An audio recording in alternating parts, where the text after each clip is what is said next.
Okay, so continue with the central nervous system. All the stuff that we just talked about, right, in part one, was essentially just the cerebral cortex, just that mass of brain tissue up here, right? So all of those areas that we talked about with the limbic system, the basal nuclei, with the motor circuitry, the primary motor cortex, the primary somatosensory cortex, primary visual cortex, primary auditory cortex, primary gustatory cortex, all of that particular areas, right, that we talked about, those are all in the cerebral hemisphere. Okay? Now, as we continue to move down the central nervous system, the next area is called the diencephalon. With the diencephalon, it has three portions. It has what we call the epithalamus, the thalamus, and the hypothalamus. Right? And then the hypothalamus, as part of it, that is connected to the pituitary gland, and there's another portion of the pituitary gland that develops differently, and also is attached together. Okay? And there's also this fluid-filled area called the third ventricle that is filled with cerebrospinal fluid as well. Okay? So here's the cerebral hemisphere that we just talked about in part one, all of this brain mass up here. And then in the middle, this portion right here, this is your diencephalon. The thalamus is this portion here, the hypothalamus is down here, and the epithalamus is back here. So it's just this middle portion right here. Okay. All right. Now, first the thalamus. The thalamus essentially is what we call the relay station for sensory information. Sensory information are collected from the environment around the body, both external and internal. So when I say external, it basically means think about all the sensory information applied to the external body, right? Touch, pressure, proprioception, whatever, pain, temperature, applied to the external body. Internal environment, if you put food and drink into your body, there's chemical changes and stuff like that, right? So those are internal environment. Let's say pH of the blood changes, pain and temperature induced into your internal organs, stretch and irritation of the internal organs. All of that are what we call part of your internal environment itself. Because all of those are sensory information and has to be detected so that it can be relayed all the way back to the brain, so the brain can assess that and make adequate amount of decisions based on those particular sensory information. Every single sensory information that the body picks up, as it gets all the way to the brain, it must go through the thalamus first, before it is diverted into its primary processing center. So vision, as you look at your visual field, look at the environment around you, all these images that you're relaying back, that you're taking in, and relaying all this information back to the primary visual cortex in the occipital lobe, all of that information has to go through the thalamus first. Okay? If somebody's touching my left arm, and I'm feeling that sensation, let's say it's vibration, that vibration is being transmitted up to the right side, the right primary somatosensory cortex, but before it gets there, it has to go to the thalamus first. Okay, make sense? Any kind of pain, temperature, internal organs that feels it, whatever it is, it has to go to the thalamus first. Okay, the only sensory information that doesn't have to go through the thalamus first is smell. Smell is odor molecules in the air that you break down the enzymatic activities, and the neurons within your nasal cavity detect those particular odor particulates. And when it transmits that information about those odor particulates, it transmits it directly to the primary olfactory cortex, which is a primary center in the brain that detects smell. Okay? It doesn't have to go through the thalamus before it gets to the primary olfactory cortex. Does that make sense? All the other sensory information must go through the thalamus before it gets diverted into its primary center for processing. Okay? So smell is the only one that doesn't have to go through that. Now, that doesn't mean that the sensation of smell is not going to be transmitted through the thalamus at some point.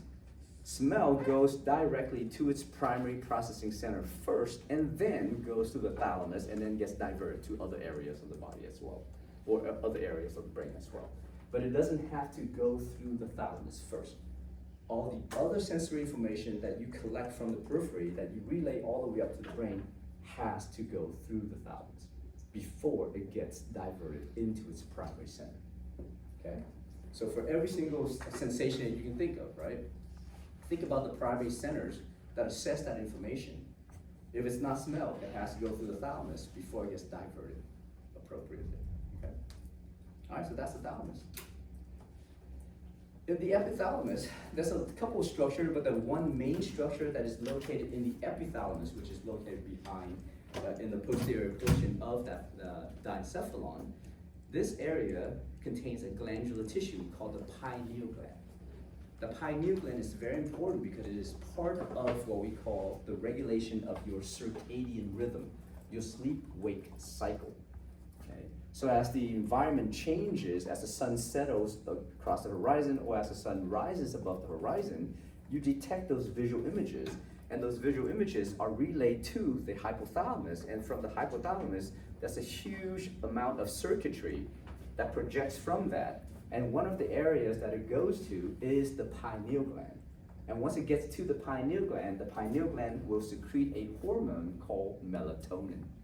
And melatonin is essential to allow your neurological tissue, the brain activities, to decrease. Because when melatonin is secreted, the brain has a decrease in overall activity so that you can get ready to sleep. Okay? When you're trying to wake up in the morning, melatonin is stopped from being secreted. So the pineal gland will stop secretion of melatonin so that it can allow your neurological synapses, the activities of your brain to increase so that you can get up and basically be alert, stay awake throughout the whole day. Okay? So that's what we call the circadian rhythm, the sleep-wake cycle of the body. And that's modulated. The hormone melatonin is secreted from this gland called the pineal gland, located mainly in what we call the epithalamus of your diencephalon. All right, the hypothalamus is a region that is located below the thalamus. So imagine your thalamus here, your epithalamus in the back, your hypothalamus on the bottom. Okay, hypo means underneath or sub or below. All right, so hypothalamus essentially is a portion that is below the thalamus on top. Now the hypothalamus is very, very important because it contains a lot of neurons that will help regulate a lot of different things within the body.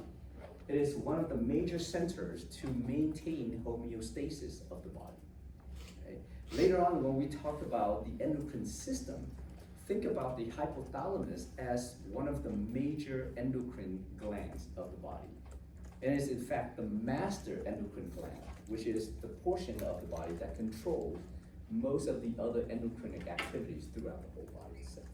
Okay? All right, now the hypothalamus is also a very important part to help regulate the autonomic nervous system, which we'll talk about today as well. Okay? Here's a couple of different functions that is produced by the neurons found within the hypothalamus. In terms of hunger and satiety and thirst, it is controlled by the neurons within the hypothalamus. Regulation of your body temperature, also important component of the hypothalamus. When you're sleeping or you're waking up is also a component of the functions of the hypothalamus. Sexual arousal and performance, also part of the hypothalamus activities. Because the hypothalamus is kind of right next to your limbic system in a sense, or it has a very strong connection with the limbic system, it is also a very important part to help regulate emotion. Okay, so all kind of emotion. Right? And also, it is a master endocrine gland, so therefore it is a vital portion of your endocrine system as well.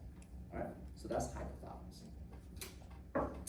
There's distinct regions of the hypothalamus that you don't need to know. There's a couple of regions that you do want to kind of keep in the back of your mind. There's like 9 different collection of neurons, so to speak, right? But there's certain ones that you may want to keep in the back of your mind for now. We'll talk about it later on, when we get to the endocrine system or we get to the cardiovascular system as it pertains to that. But there's one region in the hypothalamus we call the supraoptic nucleus, which is basically located above the optic nerves. Okay? The optic nerves are these particular neural fibers that relay visual information from the retina all the way to the brain. So therefore, above the optic nerve, within the hypothalamus, is this nucleus or collection of neurons called the supraoptic nucleus. And these particular neurons are responsible for producing a hormone we call antidiuretic hormone, okay, which then helps to control your or regulate your blood volume and things like that.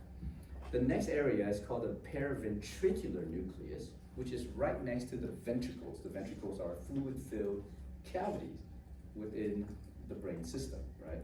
So in those particular area, the paraventricular nucleus contains neurons that produces and secrete another hormone we call oxytocin. And we'll talk about what oxytocin does later on, so you guys don't have to worry about that now. These are all the different nuclei of the hypothalamus. Please don't memorize them, because I'm not gonna ask you to identify them, because it's not anatomy. Okay. So just know that there's a lot of different neurons packed into this hypothalamus that will massively regulate a lot of bodily activities, okay, because it is the main center for the maintenance of homeostasis. All right. This one right here called the suprachiasmatic nucleus as well, which is basically located above what we call the optic chiasm. So when the optic nerve relay visual information back to the brain, there's a place where it crosses over. So where it crosses over, above that is the hypothalamus. So therefore, located in the hypothalamus, the region right above the crossing over of the optic nerve, called the optic chiasm, is a region that has neurons. And that neuron is known as the suprachiasmatic nuclei. Okay, that collection of neurons inside the hypothalamus. And the suprachiasmatic nuclei actually contains a bunch of these neurons that will help regulate that sleep-wake cycle as well, that circadian rhythm.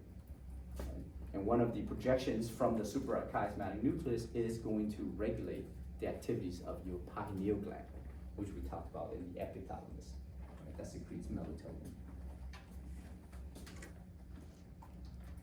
Okay, so that's the diencephalon. Hypothalamus, thalamus, and epithalamus, right? Now moving down to the midbrain. Once you get down to the midbrain, the pons, and the medulla, those three portions are part of what we call the brain stem. Okay, so as far as the main brain structure is concerned, you have the cerebral hemisphere or cerebral cortex. Right?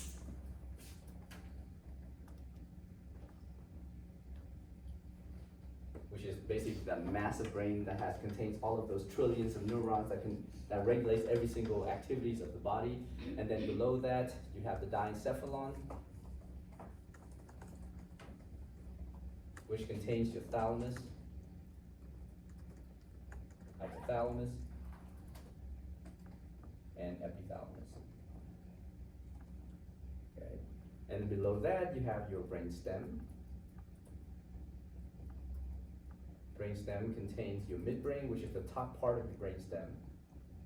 The second part is called your pons, and your cerebellum. Cerebellum is located behind the pons, and then the third part is called medulla oblongata.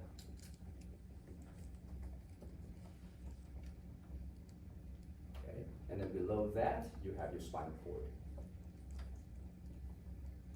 So all of these are organization of the central nervous system, basically. All right. So in the midbrain, that's a bunch of certain structures that you can see from the outside. If you guys recall your anatomy, because I'm pretty sure they talked about neuroanatomy when you were sitting for anatomy class and stuff like that. They showed you a brain stem, right? If you look at the back of the brain stem, there's these four areas, sort of like these round bulbous projection, and there's four of them. So they call it the corpora quadrigemina. Basically, it's four bodies. Okay? And then the top two are called the superior colliculi, and the superior colliculi is a relay station for visual reflexes. So any visual information that's being relayed back to the brain has to go through the superior colliculi, so that you can have these what we call visual reflexes, right? So you guys have ever kind of like stand there talking to somebody, and then something happens toward the, your side, and you have to look over really quickly, right? That's a visual reflex. Or you're standing here and somebody comes in, does something, kind of flinch at you, and you're like, you turn and you kind of focus on that particular area. That's because you have visual reflexes, okay? And those visual reflexes are actually very important because that's a different pathway for visual information to get to the brain. Now, the bottom two structure of that corpora quadrigemina are what we call the inferior colliculi. And these inferior colliculi is a relay station or relay pathway for what we call auditory reflexes. So auditory reflexes, let's say if you're standing there and minding your own business, and all of a sudden you hear a loud noise toward the right side, so you basically have to now turn your face or head toward whatever that auditory signals are, right? That's an auditory reflex. So that can kind of focus on to these particular sounds that can present a dangerous situation or whatnot. Does that make sense? Right? You're not gonna stand here and you hear a car crash and you're like, whatever, right? Obviously, you're gonna turn and look every single time, okay? Unless you're so used to car crashes and something could be wrong with you. Maybe you should move where you live. All right. In the midbrain, there's also these particular areas called the cerebral peduncles, which contains a lot of tracts, and most of these tracts are what we call descending tracts. Descending tracts are a combination of axons that is now, since it's descending, it's relaying motor information from the cerebral cortex all the way down to the spinal cord, okay? So we'll talk about these tracts later on. So in the cerebral peduncles, there's a bunch of tracts. Within the midbrain, there's also these two areas we call the red nucleus. The red nucleus contains neurons that essentially regulate mainly the upper extremities, so more so than anything else. Now, the red nucleus is actually a lot more active during the infantile stages, during the stages when you're crawling, right? So using mainly your upper extremity to kind of crawl, maybe you like prop yourself up, but then you're using your hands, arms to grab objects and stuff like that. But you're not using a lot of your lower extremities to navigate around in the environment, right? So during that time, your upper extremities are much stronger and highly more coordinated compared to your lower extremities. That's due to the red nucleus. Once you achieve bipedalism, which basically means you're now walking on two legs, the red nucleus is no longer as active. There's other sensors that take over to help regulate the coordination of your upper extremities in relation to your body and in relation to your lower extremity as well. So now, as an adult, we no longer rely on the neurons located in the red nucleus, but we rely mainly on the neurons coming from our cerebral cortex to help coordinate all of these movements adequately, okay? All right, now, inside the midbrain, there's also these centers that contains nuclei for your cranial nerves. Hopefully you guys remember the cranial nerves, there's 12 of them. Right? And the number, cranial nerve, number 1 all the way to number 12, obviously they also have names associated with those cranial nerves. Please know them. If you don't remember them, brush up your anatomy and review them, okay? I will ask you about these cranial nerves, but I will not teach you that because that is anatomy. That's knowledge that you should already have, okay? I'll do some review, like in the class, I'll give you a list and stuff like that as we go through all 12 cranial nerves. But as we talk about some of these things, we'll talk about their functions more and more so that you guys should be able to recall some of these particular functions, okay? When you answer the questions about cranial nerves, make sure you put their names. I don't want their numbers. I want their names.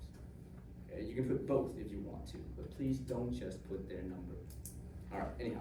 So for the midbrain, inside the midbrain, there's a nuclei or collection of neurons that are part of what we call cranial nerve number 3, which is your oculomotor nerve, and cranial nerve number 4, which is your trochlear nerve, okay?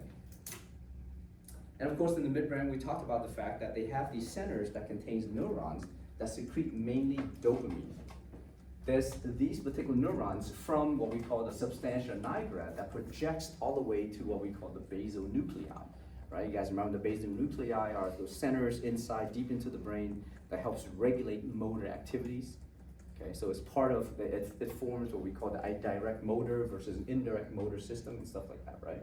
So with these particular area called the substantia nigra, it contains neurons that secretes dopamine, and those neurons are intimately synapsing onto some of the centers inside the basal nuclei to help regulate and coordinate motor activities, okay?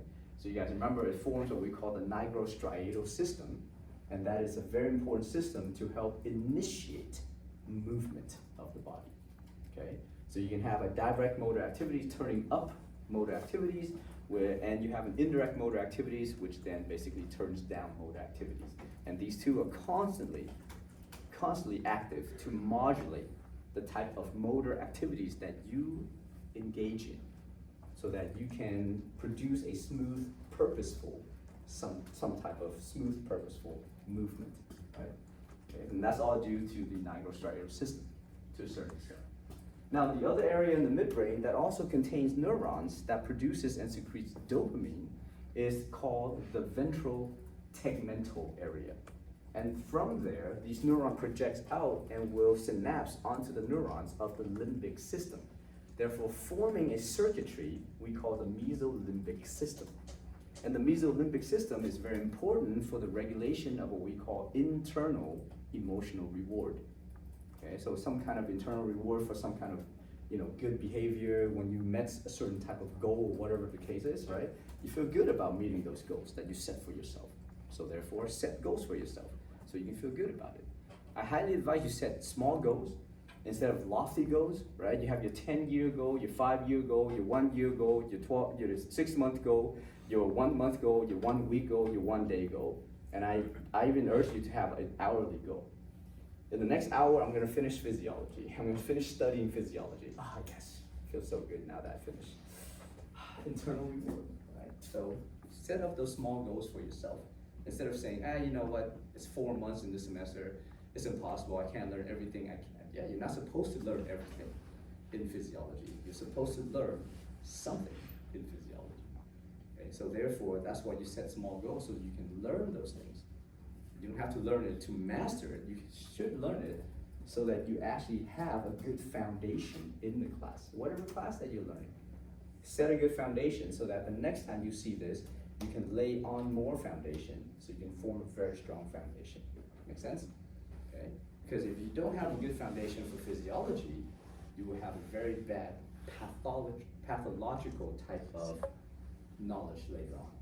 Because when you guys are in clinics, you'll be learning a lot of pathology. Something that is abnormal in the human body, and that's because we're healthcare professionals, we're focusing on the pathology. But if you don't know what's normal, how do you know what's abnormal? Makes sense, right? So you learn all these abnormal, and you're like, well, what's the normal variant of this? If you don't remember that, that kind of makes no sense. So therefore, please know it. Set a nice foundation so you can build that knowledge adequately.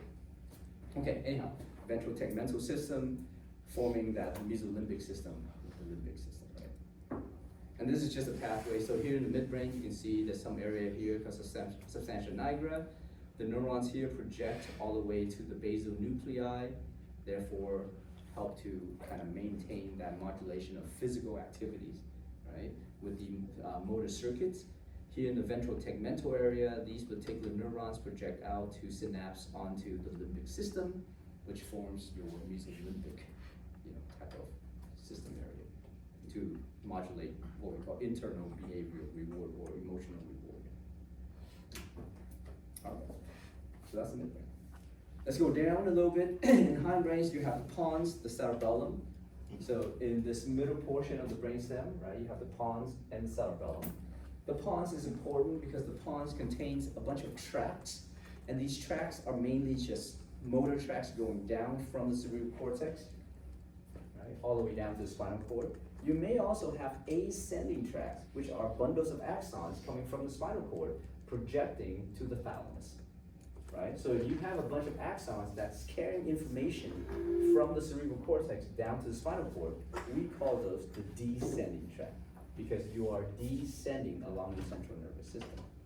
If you have these particular axons, a bundle of axons, that are relaying all this information and is carrying that information from the spinal cord up to the thalamus and eventually to the cerebral cortex, they are now ascending the central nervous system. Make sense? Ascending means going up, descending means going down. Okay? So ascending tracts, later we'll talk about this, ascending tracts are transmitting sensory information from the spinal cord up to the thalamus and into the cerebral cortex. Descending tracts are transmitting motor information from the cerebral cortex down to the spinal cord. Okay. All right. Now, in the pons, you also have a bunch of these nuclei that contains cranial nerves, right? Neurons of cranial nerves. So you have cranial nerve number 5, which is your trigeminal nerve. 6 is going to be abducens. 7 is going to be your facial nerve, and 8 is going to be your glossopharyngeal nerve. Okay. Sorry, 8 is going to be your the vestibulocochlear nerve, not glossopharyngeal. Okay. And then also in the pons, you have these 2 very important centers to help regulate your respiratory system. Okay, so there's one that's called the apneustic center, and this other one called the pneumotaxic center. Don't worry about those, we'll come back to those later on when we talk about the respiratory system. Just kind of know that it's there, right? So for now, the reason why I'm going through this real quickly is because there's a lot of things that you don't have to know. You just have to understand that, these areas in the brainstem contain those structures, right? Because you're constantly transmitting information from the spinal cord up to the brain and from the brain back down to the spinal cord all the time, okay? Just think of a very important, very sort of like highly utilized freeway system of transmitting information back and forth all the time, okay? So therefore, it has to have all of those structures. All right, and of course, from the pons, there are neural projection neurons that project backward so that it can also communicate with the cerebellum as well. The cerebellum basically is this kind of brain structure that is located posteriorly. If you guys ever see a brain structure, like a sagittal cut, a side view of it, it looks kind of like that cauliflower structure in the back, right? So that's called your cerebellum. Now, cerebellum has a huge amount of neurons, and the neurons that's located there have a lot of dendrites. And some of these neurons have over 1 million dendrites, so that it can form massive connection with other neurons as well. Now, the whole reason for that is because the cerebellum is responsible for what we call balance, okay? And balance is mainly coordination, precision, and accurate timing of motor movement. So you think about it, simply walking from one point to another point, as I'm making my strides here along this path, that is, there's a lot of input coming from your cerebellum, right? There's obviously a lot of input coming from your cerebral cortex as well, but that's the final stage before you regulate all these muscles so that you can move in a coordinated way, right? If you guys are dancing, if you guys are skipping, you guys are jumping, you guys are running, that's all rhythmic, that's all coordinated type of movement. If you don't have that, guess what happens? You're gonna stumble all over yourself and just keep falling all over yourself, right? This is why kids are always prone to some kind of injury, because they don't have a well-developed cerebellum. Okay? So as they continue, as they gain the ability to basically walk upright, they're running around, but they're still like swaying back and forth, right? And then sometimes they'll fall over, or sometimes they'll trip on themselves, or whatever the case, and injure themselves. Okay? So oftentimes they will develop later on. Now, the cerebellum is not only important for that highly coordinated, precise movement called balance, it is also very important to help fine-tune your motor activities. Okay? So fine-tune your motor activities, what does that mean? Well, if you can touch your thumb to every one of your finger in a repeated fashion, that is fine motor activity. Does that make sense? If you can hold a pen and write, that is fine motor activities, okay? If you can close your eyes, take your finger and touch your nose, and touch somebody else's finger, and then touch your nose, and touch somebody else's finger and touch your nose without moving your face, you're just basically tracking that finger to your nose, that is fine motor activities. If you can take your heel and run it up and down your shin, that is fine motor activity. Make sense? So therefore, all of that is regulated by your cerebellum. And that's the reason why when you get pulled over because you're driving erratically on the street, the police officer will ask for a sobriety test. So basically they're gonna do the series of coordinated movement and stuff like that. Because one of the centers in the brain that gets affected the most by the alcohol is your cerebellum. So therefore, you consume a certain degree of alcohol because your body has to process the alcohol in a timely duration, right? So you can't just like flush the alcohol out just because you drink a lot of water. It's time dependent. So therefore, the lingering effects of the alcohol will affect the synapses of the neurons within the cerebellum. And because if that's the case, you will have some degree of what we call ataxia. You will be uncoordinated and you will start to lose some degree of fine motor activities as well, okay? Now, if all of this, understandably, is also very important for you to learn dedicated and specific movement as well. So you think about, let's say you're trying to play the piano, or you're trying to play the guitar or the violin or whatever, musical instrument you're playing, or even the drums, where you have to have coordination and synchronization of all of that, right? Or you're trying to dance, or you're trying to, you know, I don't know, play a sports or whatnot, drive a car, you know, tie a tie, whatever the case is, anything that requires precise and coordinated movement of your body requires the cerebellum. So if something is happening to your cerebellum, something gets damaged, let's say in the cerebellum, you will no longer have the ability to learn any new motor activities. So just keep that in mind, especially if those motor activities require very nice fine-tuned and fine motor activities as well. Okay? So because the cerebellum is responsible for that, it is also a very important part of that learning activities that you impose on yourself. And that kind of learning activity is more or less non-declarative memory, right? Make sense? Right? The memory of how to do things, kind of thing. So that's the learning process I just talked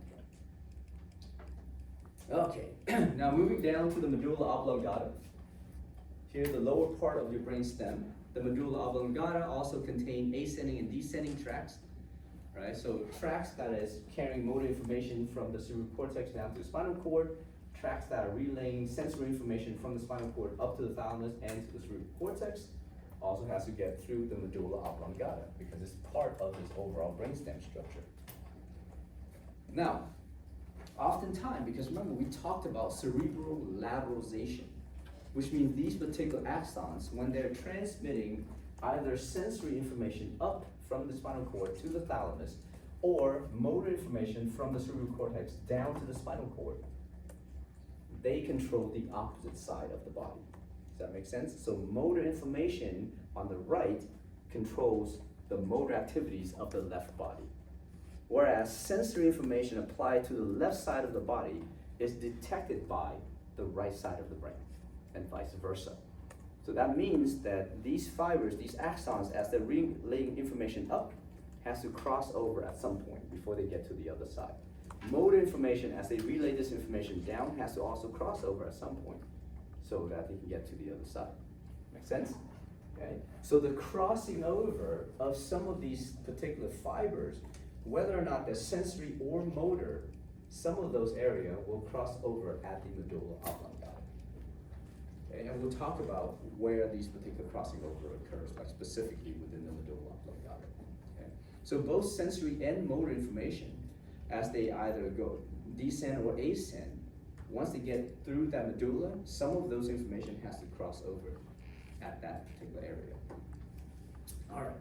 In the medulla, you also contain a bunch of nuclei for the rest of these cranial nerves. So the cranial nerve number 8, which is vestibulocochlear, is a shared area between the pons and the medulla. So you have neurons that's kind of leading into both areas, right? Also within the medulla oblongata, you have nuclei for the glossopharyngeal nerve, which is cranial nerve number 9. Vagus nerve, which is 10, and also 12, which is your hypoglossal nerve. Okay. Cranial nerve number 11 is called spinal accessory nerve. And because it's called spinal accessory nerve, it does not originate in the brain stem, but it actually originates in the spinal cord.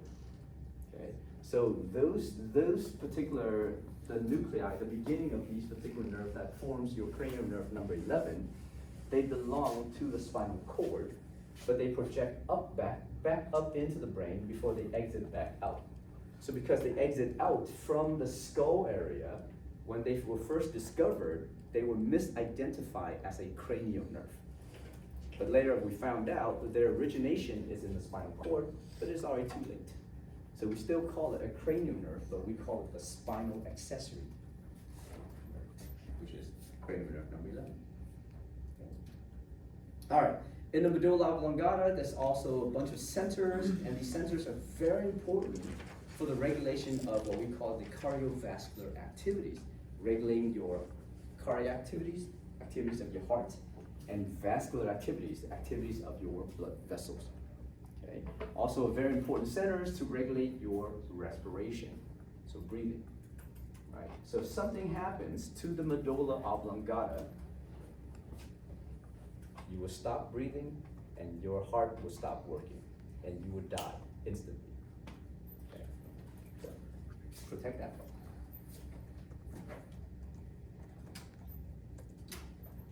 All right, any questions about that? Now, throughout your whole brainstem, midbrain, pons, and medulla, and also there's some diencephalon involved and spinal cord involved as well, but mainly located in the brainstem, are a bunch of nuclei that work together. And these nuclei are all part of one system, and we call this the reticular activating system. The reticular activating system is mainly responsible for the maintenance of neurological activities in the brain, high activities or decreased activities overall, okay? So of course, it is now also part of your overall circadian rhythm as well. Okay, so imagine the suprachiasmatic nucleus from the hypothalamus, they may project down and stimulate all of these nuclei that's part of the reticular activating system, and some of these areas here also project up to the pineal gland to stimulate the secretion of melatonin during certain times of the body or certain times of the day, right? So in essence, if you increase the activities of the reticular activating system, then it will help maintain wakefulness and alertness in the individual. So all of you guys right now has a very high reticular activating system activity, okay? However, during certain times when you decrease or inhibit all of these neurons that's part of your reticular activating system, then you will have very low neurological activities. So therefore, this allows you to tune out sensory information so that you can go to sleep. Make sense? So let's say if you're sitting here and I'm droning on about this stuff and you just basically just closing your eyes and just, you know, fell asleep, right? You're like, ah, screw it, I'm just gonna take a freaking nap, right? Because sometimes you do that, you just stop fighting all of that, you know, like kind of spasm and stuff like that, and just put your head down and go to sleep. It's fine. That's when your reticular activating system is just inhibited. Okay? So reticular activating system, that's what you need to know for these activities. And then there's a bunch of explanation, and we're not gonna get into that explanation because you guys don't really need to know those. All right, now with the spinal cord, we're gonna talk a little about its tracts as well, right? Because the spinal cord is a continuation of your central nervous system, and it is an important part of your central nervous system. The spinal cord essentially is a part of the central nervous system that allows for that massive and intimate connection between the central nervous system and the peripheral nervous system, the rest of the body versus the centrally located area of the nervous system. So because of that, within the spinal cord, there's a bunch of tracts that is relaying either sensory information up to the thalamus and cerebral cortex, or relaying motor information down from the cerebral cortex. Okay.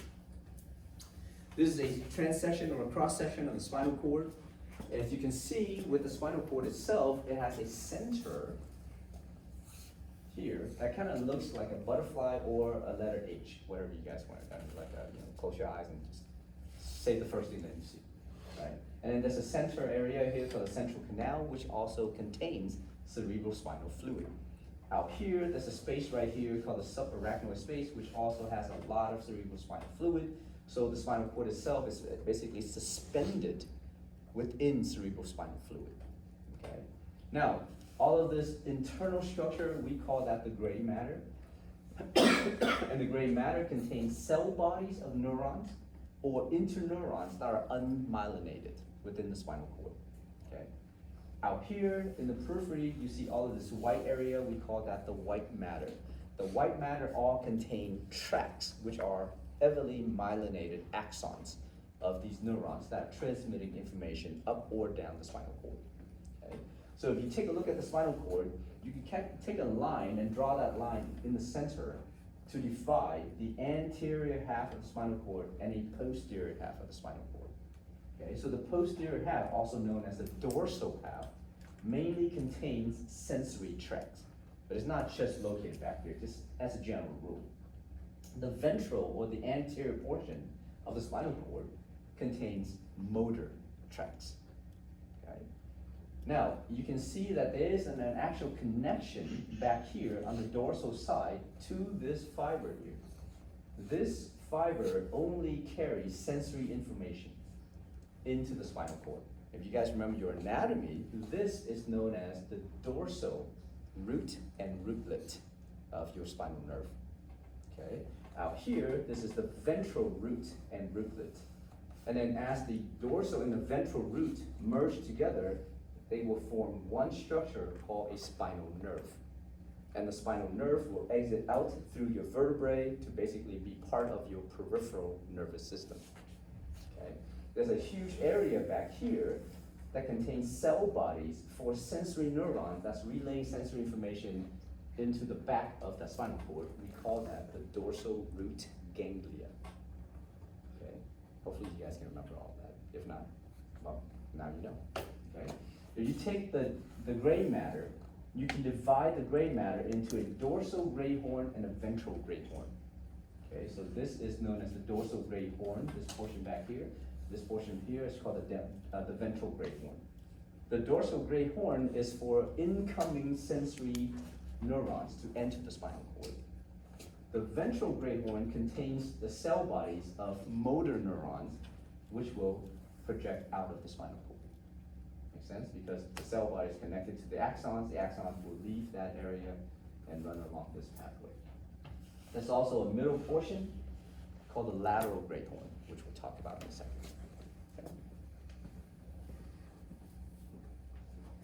Okay. All right. Again, ascending tracts carry sensory impulses or information up to the brain, up to the thalamus, and then eventually the brain. When I say the brain, I refer to this thing. Right? It's sort of like a kind of a misnomer, but right. Anytime we talk about brain, that's the first thing we think of, that mass of neurological tissue. Okay? Whereas descending tracts basically transport or transmit motor information from the brain, from the cerebral cortex, all the way down to the spinal cord. For the ascending tract, as these tracts relay sensory information from the spinal cord up to the thalamus, it will cross over at two different areas. Depends on what sensory information is being relayed eventually to the brain. Okay? One of the area where the sensory information crosses over is at the spinal cord. So therefore, imagine if this is the left side of the body, right? And this left side of the body has some sensory information being detected. That sensory information, as it enters the spinal cord, crosses over to the other side and then ascend up the opposite side. Does that make sense? So therefore, this is one of the places where some sensory information crosses over to the other side. The other areas that ascending tract can cross over is in the medulla oblongata. So there's certain types of sensory information that is transmitted into the spinal cord and takes the same pathway on the same side all the way up to the medulla oblongata, and once it's in there, it will cross over to the other side and transmits itself up to the thalamus on the opposite side. Okay? So the whole point of this is to make you guys understand that there's two specific areas for crossing over of sensory information. Keep in mind, they don't cross over twice. If they cross over twice, they end up in the same side. And that is no longer lateralization that we talked about, right? Okay, so kind of you have to keep in mind all of that and understand, well, why is it that the sensory information applied to the right body is detected by the left brain? Well, because those sensory fiber has to cross over at some place, right? And I'm telling you, it crosses over at one of these two places, either the spinal cord or the medulla. Later on, I'm going to give you the different types of sensory information, and then you now have to apply, oh, if it's this type of sensory information, it will cross over at the spinal cord. If it's this type of sensory information, it will cross over at the medulla oblongata. Because they have different pathways that they travel up the spinal cord. Okay? All right. Now, for the ascending tracts that are carrying sensory information from the spinal cord up to the thalamus, you have two main ones, and these are the only two that you need to know for this class. You have one that is called the lateral spinothalamic tract, and the other one is called the fasciculus gracilis and fasciculus cuneatus, which collectively is referred to as the dorsal column tract. So just call them dorsal column tract. Okay.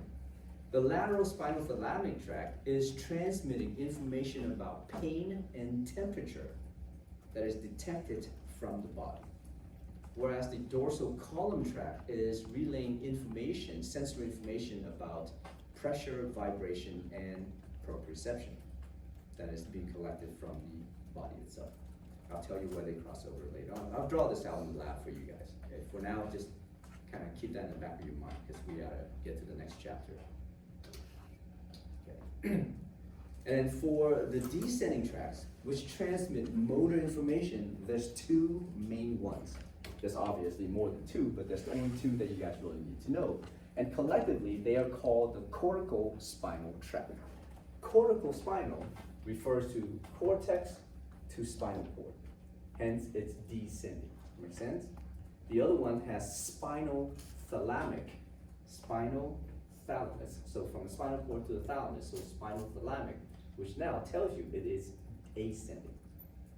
The name tells you exactly how the information is being transmitted within the central nervous system. Okay? So don't just memorize it for the sake of memorization, right? Look at it, memorize it, and then make sense of it. That's the whole purpose of physiology. All right, so for this cortical spinal tract, there's two main ones. The vast majority of motor information transmitted down from the cortex to the spinal cord, which is like 80 to 90% of all of these motor information. As it's being transmitted down, it follows a pathway called the lateral cortical spinal tract, which means it's on the lateral side of the spinal cord eventually, right? And it will cross over at the medulla oblongata. For the other one, which carries about 10 to 20% of the motor information, we call that tract the anterior cortical spinal tract. And the anterior cortical spinal tract, as it relays this information down, it crosses over at the spinal cord before it gets out. And again, we'll talk about these in a second too. In the lab, we'll draw it out in the lab today. All right. And we'll also talk about the cranial nerves and stuff like that in the lab as well. So just kind of short for time purposes. Questions so far? Let's take a quick break. We'll jump into the autonomic nervous system when you guys come.